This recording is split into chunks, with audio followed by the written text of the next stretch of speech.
Jalur Gaza, secuil tanah yang terletak di antara Israel dan Laut Mediterania, telah lama menjadi wadah konflik. Eskalasi terbaru antara Israel dan Hamas, kelompok militan yang menguasai Gaza, sekali lagi membawa wilayah itu ke jurang perang. Di tengah meningkatnya kekerasan, sebuah peristiwa penting telah terjadi, kematian Yahya Sinwar, pemimpin Hamas di Gaza. Sinwar, seorang tokoh yang dikenal karena sikapnya yang keras terhadap Israel, tewas dalam serangan udara Israel. Kematiannya yang dikonfirmasi oleh sumber-sumber Israel dan Hamas menandai titik balik dalam konflik tersebut, meskipun dampaknya masih belum pasti. Ini adalah momen yang sangat penting, yang berpotensi mengubah arah konflik dan masa depan Gaza. Pemerintah Israel yang dipimpin oleh Perdana Menteri Benjamin Netanyahu telah menyatakan kematian Sinwar sebagai kemenangan besar dalam perjuangannya melawan Hamas. Netanyahu, seorang politikus veteran yang dikenal karena sikapnya yang keras dalam masalah keamanan, telah bersumpah untuk melanjutkan operasi militer di Gaza sampai Hamas menghentikan serangan roketnya terhadap kota-kota Israel. Kematian Sinwar, meskipun merupakan pukulan bagi Hamas, tidak banyak membantu memadamkan kekerasan. Roket terus menghujani kota-kota Israel, sementara serangan udara Israel menargetkan instalasi Hamas di Gaza. Siklus kekerasan yang tampaknya tak berujung, dalam kobler menjang dan memisut sisan yang spesies. Setelah kematian Sinwar, Netanyahu berbicara kepada rakyatnya. Wajahnya terukir dengan tekad muram yang familiar. Dia menyatakan bahwa meskipun kematian pemimpin Hamas adalah pukulan yang signifikan, itu bukanlah akhir dari konflik. Sebaliknya, dia membingkainya sebagai awal dari akhir, langkah penting menuju pencapaian tujuan keamanan Israel.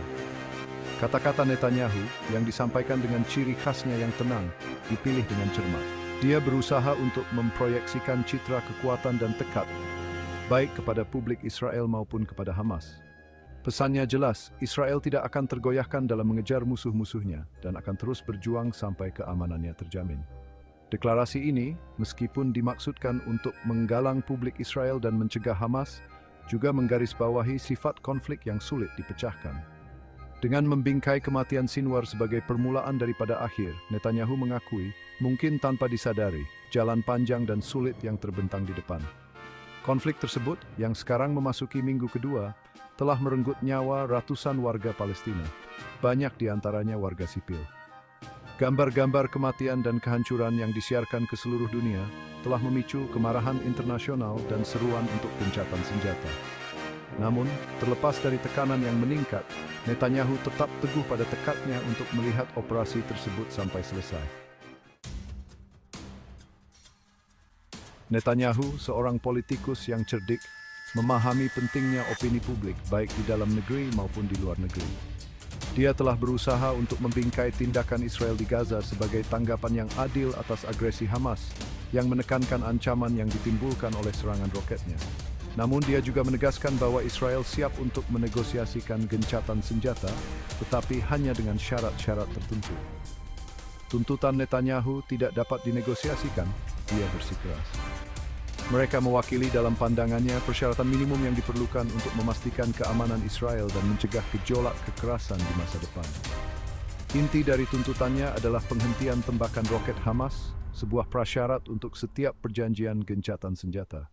Di luar penghentian permusuhan segera, Netanyahu telah menetapkan serangkaian tuntutan yang lebih luas. Ini termasuk pembongkaran jaringan terowongan Hamas, yang dipandang Israel sebagai ancaman keamanan yang serius, dan pengembalian jenazah 2 tentara Israel yang tewas dalam Perang Gaza tahun 2016. Tuntutan ini, yang sangat beresonansi dengan publik Israel, dipandang oleh banyak orang sebagai jalan buntu bagi Hamas. Komunitas internasional, meskipun bersimpati dengan masalah keamanan Israel, telah mendesak Netanyahu untuk menahan diri. Perserikatan Bangsa-Bangsa telah menyerukan gencatan senjata segera, memperingatkan bencana kemanusiaan di Gaza. Namun, Netanyahu yang menghadapi tekanan dari basis sayap kanannya, sejauh ini menolak seruan ini, bersikeras bahwa Israel tidak akan didikte oleh komunitas internasional. Bagian 4, permohonan internasional untuk perdamaian, seruan gencatan senjata. Ketika bom terus berjatuhan dan jumlah korban jiwa meningkat, komunitas internasional telah mengintensifkan seruannya untuk gencatan senjata di Gaza. Para pemimpin dunia dari Washington hingga Brussels hingga Kairo telah mendesak kedua belah pihak untuk meletakkan senjata mereka dan kembali ke meja perundingan. Presiden Joe Biden, meskipun menyatakan dukungan untuk hak Israel untuk membela diri, juga menyerukan gencatan senjata. Pemerintahannya telah terlibat dalam diplomasi intensif, bekerja di balik layar untuk menengahi gencatan senjata. Namun, upaya ini sejauh ini tidak berhasil, menyoroti ketidakpercayaan yang mendalam antara kedua belah pihak dan kompleksitas masalah yang dipertaruhkan. Uni Eropa, donor utama bagi Israel dan otoritas Palestina, juga vokal dalam seruannya untuk gencatan senjata. Kepala Kebijakan Luar Negeri Uni Eropa, Josep Borrell, mengutuk kekerasan tersebut dan mendesak kedua belah pihak untuk menahan diri. Dia juga menekankan perlunya solusi politik untuk konflik tersebut, memperingatkan bahwa pendekatan militer murni tidak akan membawa perdamaian abadi. Dunia Arab yang telah lama terpecah atas konflik Israel-Palestina juga menemukan kesamaan dalam kecamannya terhadap kekerasan tersebut. Mesir, yang telah memainkan peran mediasi dalam konflik masa lalu antara Israel dan Hamas, telah memperbarui upayanya untuk menengahi gencatan senjata. Namun gejolak kekerasan saat ini, yang dipicu oleh keluhan dan ketidakpercayaan yang mengakar, telah terbukti sangat sulit untuk dibendung. Bagian 5, kekosongan Sinwar Hamas dalam ketidakpastian. Kematian Yahya Sinwar, seorang tokoh yang menjulang tinggi di Hamas dan simbol perlawanannya terhadap Israel, telah menciptakan kekosongan di puncak organisasi. Kematiannya, meskipun dirayakan di Israel, telah menimbulkan pertanyaan tentang masa depan Hamas dan kemampuannya untuk melancarkan kampanyenya melawan Israel. Sinwar, yang dikenal karena karisma dan sikapnya yang tanpa kompromi terhadap Israel, adalah sosok pemersatu di dalam Hamas. Kematiannya yang terjadi pada saat konflik yang intens berpotensi untuk menabur perpecahan di dalam organisasi dan melemahkan tekadnya. Namun, hal itu juga dapat memberanikan garis keras di dalam Hamas, yang mungkin berusaha untuk membalas kematiannya dan meningkatkan konflik. Segera setelah kematian Sinwar telah ditandai dengan tingkat ketidakpastian di dalam Hamas. Organisasi tersebut belum menunjuk penggantinya sejauh dan masih belum jelas siapa yang akan mengisi kekosongan yang ditinggalkan oleh kematiannya. Periode transisi ini, yang penuh dengan potensi jebakan, akan diawasi dengan ketat oleh Israel dan komunitas internasional. Potensi perebutan kekuasaan internal di dalam Hamas tidak dapat diabaikan.